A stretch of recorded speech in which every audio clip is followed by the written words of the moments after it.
Bilang pag-iingat naman sa Mpox o dating monkeypox, nagbabalangkas na ng health protocols ang Department of Health para po sa mga negosyong may close contact sa kanilang customers.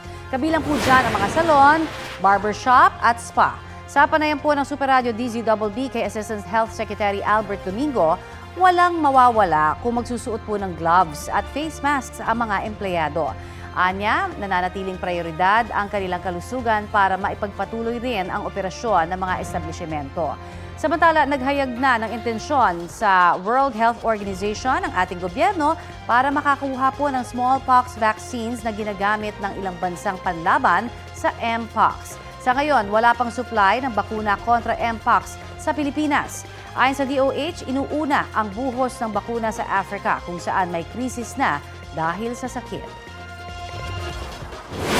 At kaugnay po ng balitang yan, ilang kaso nga po ng Mpox ang naitala na rin sa mga karatig bansa nating Singapore at Thailand. Makakausap po natin si DOH spokesperson ASEC Albert Domingo. Magandang umaga at welcome po sa Balitang Hali. Magandang umaga, Connie. Magandang umaga sa lahat ng mga nanonood at nakikinig sa atin. ASEC, sa inyo pong projection, kailan kaya magkakaroon ng supply ng bakuna kontra Mpox ang Pilipinas? Nakaabang tayo, Connie, kung paano ang kilos sa pandaigdigang kalakaran ng kalusugan. Kaya nandyan yung WHO, yung World Health Organization. Ang priority kasi ngayon internationally is containment.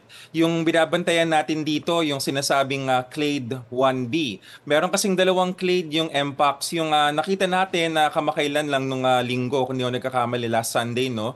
It belongs to Clade 2, yung nakuhang sample sa ating kababayan. Ibig sabihin, hindi ito yung kinakabahan na baka kumalat. So, to answer the question, ang priority ng buong mundo ngayon is i-contain muna sa Africa. Kaya doon na ang karamihan ng bakuna. So, hindi ho tayo anytime soon magkakaroon ng bakuna because of this? Not anytime soon, Connie. Kaya this early, kaya sinabi ko nagtaas tayo ng kamay. Ibig sabihin, signify intention. Sa listahan ng WHO, sa listahan ng mga bansa, nakapila na tayo. Kasi pag nagbago na yung global strategy at sinabi we move to vaccination, nakalista na tayo. Okay. May naitala na rin pong kaso ng Mpox sa karatig bansa nating Singapore at Thailand. Ano ho ang nakikita ninyong kaibahan at epekto po nito sa atin dito sa Pilipinas?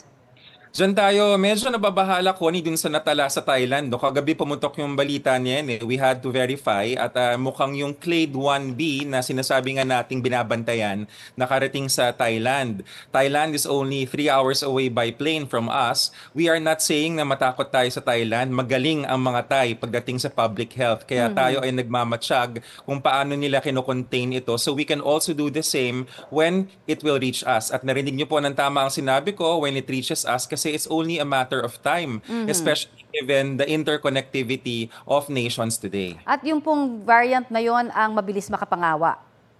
Yes, Connie, we call it clade ha. Don't confuse it with variant. It's a different term. So clade. Yung clade na yon, ang hindi siya actually kaya hindi ko rin masagot na maayos yung 1B kasi yung sinasabi ng WHO, yung clade 1B, under observation pa siya. There is a chance it could be mild, but there is also preliminary observations dun sa Africa na mas mabilis siyang makahawa. But still, through close contact. I see. Pero habang wala pa ho tayong bakuna kontra Mpox dito sa Pilipinas, ano na ho ang paghahanda o kaya adjustments ho, no, na ginagawa ho ng Health Department para makontrol yung paglagana po nito? Yes, over this past week, Connie, and even up to now, no, habang naka-break ang lahat, tuloy-tuloy yung mga Viber messages, no, yung mga experts nag-a-advise sa atin. Nakita kasi natin na yung ating kaso nung last Sunday, hindi siya parang COVID-19 na sa emergency room lumitaw or nakita. Nagpunta siya sa isang dermatologist, which sabi nga natin, mukhang sila na yung magiging new warriors, new defenders natin pagdating dito sa Mpox. Kasi sakit siya sa balat, nakikita yung sintomas sa balat.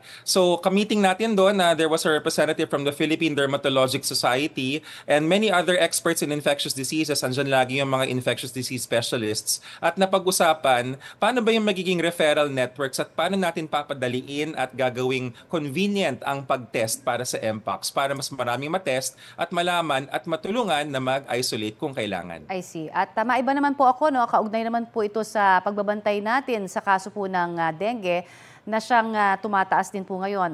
Posible ho bang magdeklara ng dengue outbreak sa buong bansa na? Hindi tayo magde-declare ng nationwide dengue outbreak. Nung nakita ni Secretary Ted last, I think Monday or earlier this week, no, sabi niya mukhang outbreak levels. When we reviewed the data together with the Secretary, napansin ni Sec, meron palang 3 rehiyon na hindi mataas o hindi tumataas yung bilang ng kaso. Ang mga rehiyon na to, yung Soc-Sargen, Region 12, Zamboanga Peninsula, Region 9, saka Bicol, Region 5. So inaalam natin kung ano kaya ang sabihin na nating secret kung bakit nila napapababa or hindi napapataas sa mga rehiyon na yun yung bilang ng dengue. Our suspicion is yung community control, meaning ang paglinis ng sabay-sabay, ang pagsigurado na walang pinagpupugaran ng lamok, and yung information campaigns malakas. So we're checking into that. Kaya hindi pa tayo magde-declare ng national outbreak. At ano hong nakikita nyo namang dahilan doon po sa mga areas na talagang tumataas pong patuloy yung dengue cases? Nakadagdag din ho ba dyan na tag-ulan po tayo, no? Parang rainy season, marami ho bang mga areas kaya na hindi nalinisan?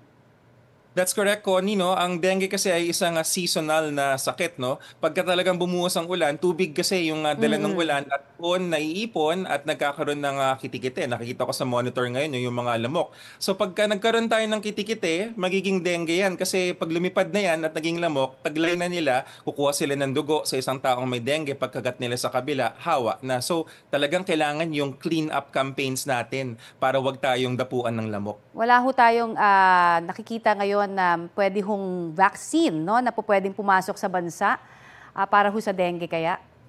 Meron tayong naka-apply na isa sa Food and Drug Administration at inaantay natin ang findings ng FDA. Pag sinabi nila nga safe and effective at nagbigay sila ng go signal, then we can consider rolling it out. Maraming salamat, ASEC Albert Domingo ng DOH.